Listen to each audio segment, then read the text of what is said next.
Bueno, en la continuidad de Identidad Privada, hoy seguimos con la cuestión esta de la capacitación tan importante en todos los segmentos, pero que para la gente de salud es prioritaria, y tenemos que recibir a una de las capacitadoras más activas de salud. Así es, le vamos a dar la bienvenida. Está con nosotros aquí en nuestro piso la profesora Emilia Matas, psicopedagoga y también licenciada en Educación Especial. Muchas gracias, Emilia, por estar.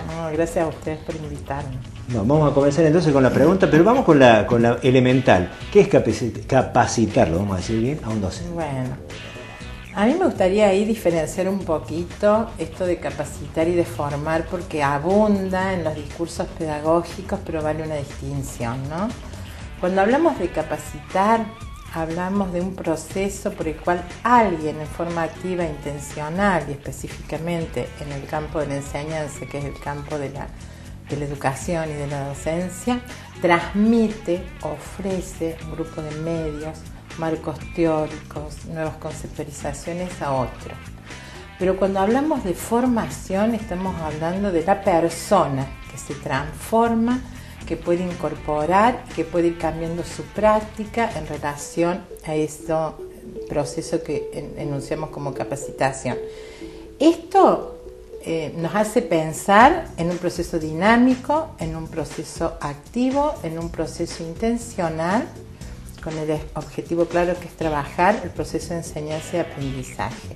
Es continuo, es permanente, es un derecho, es una necesidad.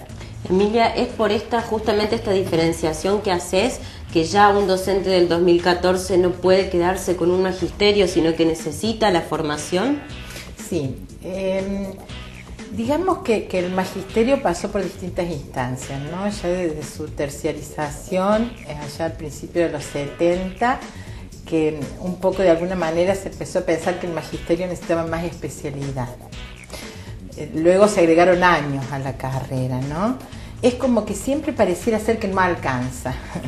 Y en realidad creo que ese está en debate siempre porque no alcanza. Si uno piensa que la educación de alguna manera tiene que hacer presencia en distintos contextos, con los cambios de los códigos culturales, con los cimbronazos sociales que permanentemente golpean y tocan la puerta de la escuela, ¿no? En el sentido de tocar la puerta, no de golpearla. Yo creo que la escuela es muy fuerte, no se la golpea fácilmente.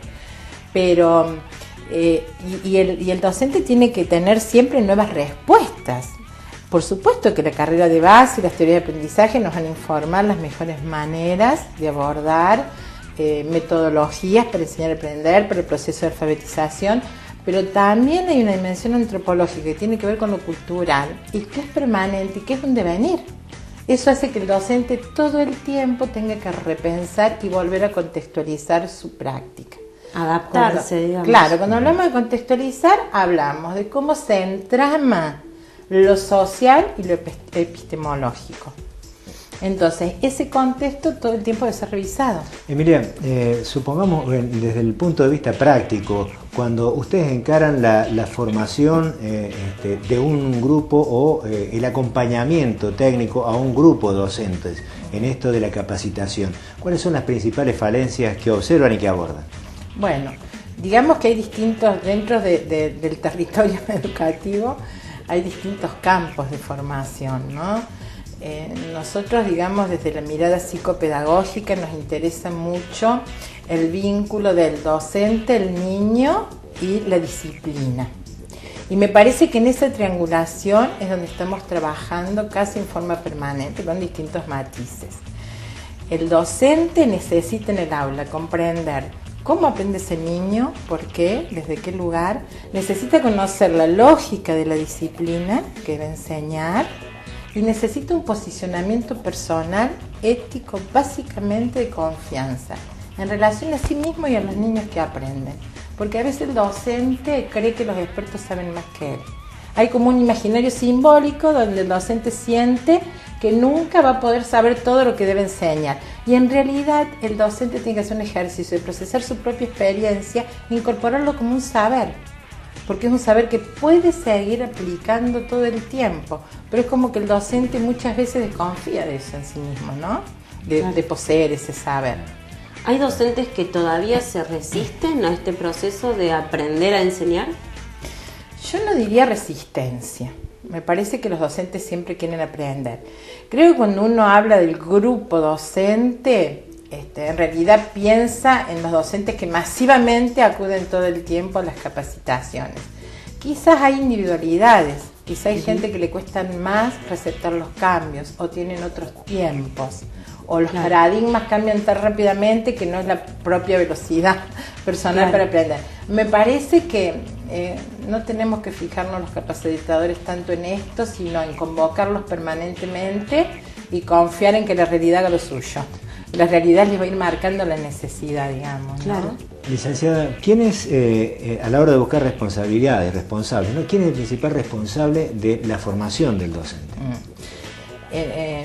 Me parece que no hay duda que el Estado. Si uno piensa que la educación es el legado de la cultura y de la historia de un pueblo y de una nación, que es un principio de la Constitución y que está enunciado en las leyes, el Estado no puede correrse, ¿no? Ahora, ¿cómo se implementa sería el debate? Que a veces no alcanza. Uno puede hablar de la Red Federal de Educación, puede hablar después de cómo se bajó eso a las jurisdicciones provinciales, qué hace la Secretaría de Igualdad y Calidad. Los gremios tienen su camino hecho en capacitación. Tendríamos que ver cómo se va a implementar. Pero la responsabilidad fundamental es del Estado. Porque, a ver, otro punto de debate que me parece interesante traerlo para pensarlo es cuánto hablamos de la profesionalización docente. Pero la profesión del docente no es la misma que un abogado o un médico que es profesional, que está en la universidad, que decide cómo va a llevar por sí mismo esa práctica. El docente responde a una cultura, a un mandato, a un legado. No es que va a ser un profesional que va a decidir todo, se decide en forma conjunta con lo social. En todo caso, si hablamos de profesionalización docente, tenemos que hablar de calidad educativa. Va a estar el profesionalismo docente puesto en la mejor calidad educativa que generemos. Y en la Ley de Educación Superior, ¿qué se contempla con respecto a esto, a la formación docente? La Ley de Educación Superior está enunciada, si bien no es mi área, pero está enunciada en los derechos y deberes, ¿no? Está enunciado en los derechos, el derecho del docente a capacitarse, creo que dice, y actualizarse en forma permanente, continua e integral, digamos. Y en los deberes también, el deber del docente a capacitarse. Ya al estar enunciado, el Estado está tomando la primera responsabilidad, digamos, ¿no? Claro. Y la principal apuesta a la hora de la capacitación de los docentes es mejorar la prestación, la situación en el aula, mejorar en lo individual el mismo, mejorar las prácticas. ¿A qué se apuesta? A mí me parece, Vicky, que todo lo que enunciaste está como entramado, ¿no? Si uno mejora la práctica, va a mejorar el aprendizaje de los chicos, va a mejorar su actitud personal como docente. Me parece que va todo junto, ¿no? Que incluso esto de los valores, de enseñar valores, creo que no es un objetivo aislado, que es parte de esa misma práctica. En la medida que uno confía en el otro, sobre todo, desde un contrato ético, que es necesario en una relación pedagógica, va a mejorar la práctica, va a mejorar él y va a mejorar su alumno. Bueno, Emilia, se nos termina el tiempo, pero antes nos gustaría que nos dejes una reflexión. Si tuviera que decirle a un docente un reto fundamental a tener en cuenta a la hora de pararse en el aula, ¿qué le diría? Pobres docentes, tantos retos tienen. Para mí principalmente un reto es aprender a confiar, insisto y redundo en la idea que dije antes, que el docente entienda que su propia experiencia ya es un saber y que él lo tiene. Me parece que hoy, por cómo se están presentando los nuevos paradigmas, un reto fundamental es atender la diferencia. Y cuando digo diferencia, digo discapacidad, digo dificultades sociales, problemas de falta de estimulación ambiental, cambio de valores, territorios virtuales.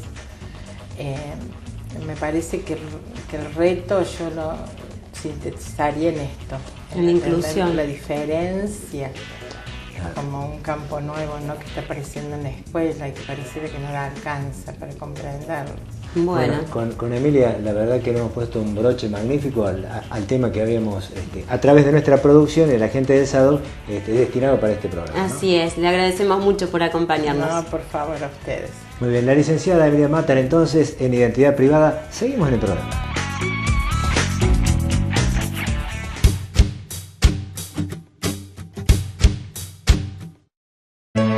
Sabemos que podés escuchar. Pero también necesitas que te escuchen. Sabemos que tu tarea no termina en el aula. Por eso nuestra lucha continúa. Sabemos que podés sola. Pero juntos podemos más. SADOP, en defensa de los derechos de los docentes privados. OSDOP, la obra social del docente privado y su familia, informa a sus afiliados que las 24 horas del día, los 365 días del año, tienen a su disposición el servicio telefónico 0810-122 OSDOP para solicitar información, realizar sugerencias, efectuar consultas y presentar reclamos. Sentir que tu familia está protegida te hace disfrutar de ella. Si sos afiliado a SADOP OSDOP, tenés beneficios exclusivos en salud. Ahora también contamos con el Sanatorio Allende Cerro. Solo con tu carnet y orden de consulta accedes a todas las especialidades médicas. Los mejores profesionales en salud, tecnología de avanzada, cómodas y modernas instalaciones al servicio de nuestros afiliados. Te esperamos en Sanatorio Allende Cerro. SADOP, siempre al servicio del docente privado y su familia. Con tu aporte, asistimos la recuperación de Juan. Con tu aporte, le garantizamos la medicación a María. Con el aporte de todos, también te cuidamos a vos y a tu familia. OSDOP, la obra social solidaria del docente privado.